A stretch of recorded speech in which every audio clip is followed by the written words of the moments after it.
Dans cette vidéo, j'aimerais vous parler simplement des avantages d'envisager un projet déco 3D lorsqu'on n'envisage pas de travaux. Donc, il s'agit d'aménagement de pièces sans travaux, de projets que j'ai récemment réalisés pour des clientes qui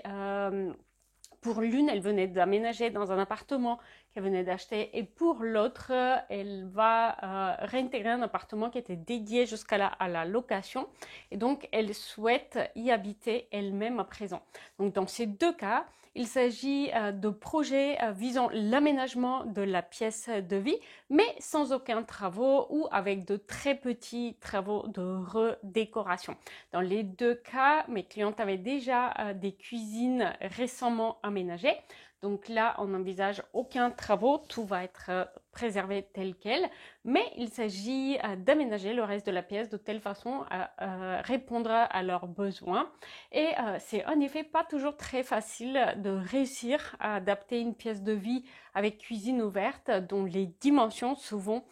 font qu'il est difficile de placer son canapé avec la télé, difficile d'aménager un coin repas, d'autant plus que dans le deuxième projet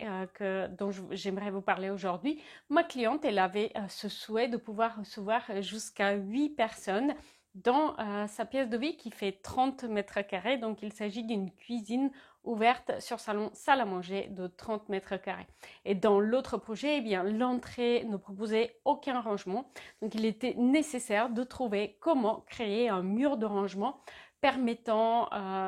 d'accueillir plusieurs fonctions, donc bibliothèque, mais aussi meubles d'entrée avec banc et vaisselier pour l'espace cuisine, salle à manger. Donc dans ces cas-là, le projet déco reste quand même une solution assez intéressante et on va s'arrêter au choix de mobilier,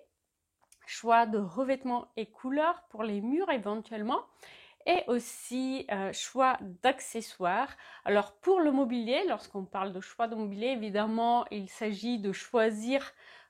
table et chaise, des éléments de mobilier majeurs, mais dans un de ces projets, ma cliente, elle avait déjà en fait son canapé, sa table de salon. Dans ces cas-là, en matière de choix de mobilier, ce qui est très intéressant, c'est de chercher des solutions de murs de rangement, par exemple, des compositions à partir de systèmes de rangement, souvent de la grande distribution, ou alors des rangements réalisés sur mesure par un artisan, permettant d'optimiser l'espace dans ces petites pièces de vie. Donc voilà, vous l'avez compris, même si vous n'avez qu'un petit projet déco qui ne comporte aucun travaux, mais simplement l'aménagement de l'espace, eh bien, ça peut être